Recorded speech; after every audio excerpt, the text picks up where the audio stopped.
નમસ્કાર વિદ્યાર્થી મિત્રો, ધોરણ 10ની અંદર આપણે કમ્પ્યુટર વિષયના પેપરનું સોલ્યુશન લઈને આવી રહ્યા છે। ખૂબ જ અગત્યનું પેપર છે વિદ્યાર્થી મિત્રો। તો આપણી પાસે છે પહેલો જ ક્વેશ્ચન છે કે નીચે આપેલા 1 થી 50 હેતુલક્ષી પ્રશ્નો ફરજિયાત છે, દરેકના 1 ગુણ છે। તો પહેલો જ પ્રશ્ન છે HTMLમાંથી ક્યાંથી ક્યાં સુધી HTMLના મથાળા માટેની ઢબ ઉપલબ્ધ છે। તો વિદ્યાર્થી મિત્રો આપણી પાસે અહીંયા ઓપ્શન આપ્યા છે A, B, C અને D। તો સાચો ઓપ્શન છે D, H1 થી H6 સુધી છે વિદ્યાર્થી મિત્રો। બીજા નંબરનો ક્વેશ્ચન છે નીચેમાંથી કયો ટેગ અવતરણ ચિહ્નો દર્શાવે છે। તો જવાબ છે વિદ્યાર્થી મિત્રો કયો ટેગ અવતરણ ચિહ્નો દર્શાવે છે, સાચો ઓપ્શન વિદ્યાર્થી મિત્રો। તો જોઈ શકો છો કે આપણી પાસે જે સાચો ઓપ્શન છે એ ઓપ્શન C છે, બરાબર છે। ત્યારબાદ વિદ્યાર્થી મિત્રો ક્વેશ્ચન નંબર 3 છે। તો ક્વેશ્ચન નંબર 3ની અંદર પણ આપણી પાસે કીધું છે નીચે પૈકી કયા ગુણધર્મોના પ્રકારે કોઈપણ ટેગ સાથે આવી શકે છે। તો જવાબ છે વિદ્યાર્થી મિત્રો ઓપ્શન બી, સાર્વત્રિક ગુણધર્મો। કયો ગુણધર્મો? સાર્વત્રિક ગુણધર્મોના આધારે આવી શકે છે। ત્યારબાદ વિદ્યાર્થી મિત્રો આપણી પાસે નેક્સ્ટ ક્વેશ્ચન છે। તો ક્વેશ્ચન નંબર 4 HTMLમાં કોમેન્ટ્સ ક્યાં જોવા મળે છે।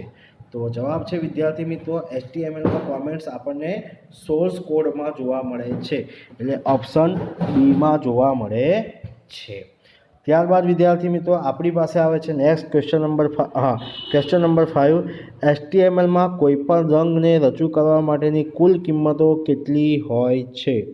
તો આપણી પાસે સાચા ઓપ્શન જે છે એ કુલ કિંમત કેટલી હોય છે? 256 હોય છે, એટલે કે ઓપ્શન સી હોય છે। ત્યારબાદ આવે છે છઠ્ઠો ક્વેશ્ચન HTMLમાં અક્ષરોને સ્વરૂપાંકન માટે નીચે પૈકી કયા બે મુખ્ય પ્રકારો છે। તો જવાબ છે વિદ્યાર્થી મિત્રો ઓપ્શન એ, ભૌતિક અને તાર્કિક પ્રકારો આપણને જોવા મળે છે। ત્યારબાદ વિદ્યાર્થી મિત્રો ક્વેશ્ચન નંબર 7 ટિપ્પણી પ્રકારની લાઈનો કયા ટેગમાં આવરીને દર્શાવવામાં આવે છે। તો જવાબ છે વિદ્યાર્થી મિત્રો ઓપ્શન સી, કોમેન્ટ ટેગ। ત્યારબાદ 8મા નંબરનો પ્રશ્ન છે વિદ્યાર્થી મિત્રો H સ્પેસ ગુણધર્મો છબીને કઈ બાજુએ જગ્યા છોડે છે। તો સાચો ઓપ્શન છે વિદ્યાર્થી મિત્રો કઈ બાજુ જગ્યા છોડે છે? તો જવાબ છે એ, ડાબી અને જમણી બાજુએ આપણને જગ્યા છોડે છે। ત્યારબાદ વિદ્યાર્થી મિત્રો નેક્સ્ટ ક્વેશ્ચન છે। તો નેક્સ્ટ ક્વેશ્ચનની અંદર આપણને શું કીધું છે? આખી છબીને જોડાણ લિંક તરીકે દર્શાવવા નીચે પૈકી કયો ખ્યાલ ઉપયોગમાં લેવાય છે।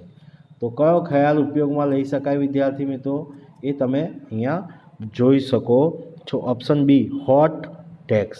ત્યારબાદ 10મા નંબરનો પ્રશ્ન છે આક્રમિક યાદીને ખાલી ગોળ સ્વરૂપે દર્શાવવા કયા ટેગનો ઉપયોગ કરવામાં આવે છે। તો સાચો ઓપ્શન છે બી। ત્યારબાદ 11મા પ્રશ્ન છે વિદ્યાર્થી મિત્રો ક્રમબદ્ધ યાદીની શરૂઆત 3થી કરવા માટે કયા વિકલ્પોનો ઉપયોગ કરશો। તો જવાબ છે વિદ્યાર્થી મિત્રો તમને ઓપ્શન એ। 12મો પ્રશ્ન છે કોષ્ટકની કિનારીનું કદ કયા એકમમાં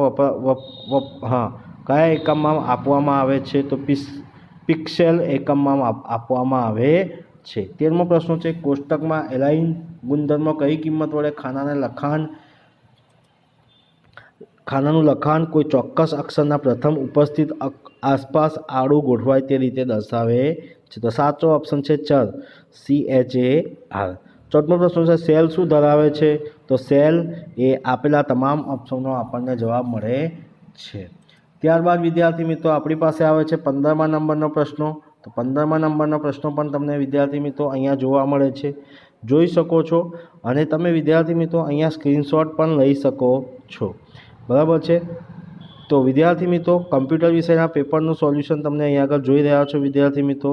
આ વિડીયો તમને ગમ્યો હોય તો લાઇક કરજો, શેર કરજો અને કમેન્ટ કરજો, અને જો ચેનલને સબસ્ક્રાઈબ ના કરી હોય તો સબસ્ક્રાઈબ અવશ્યથી કરવું।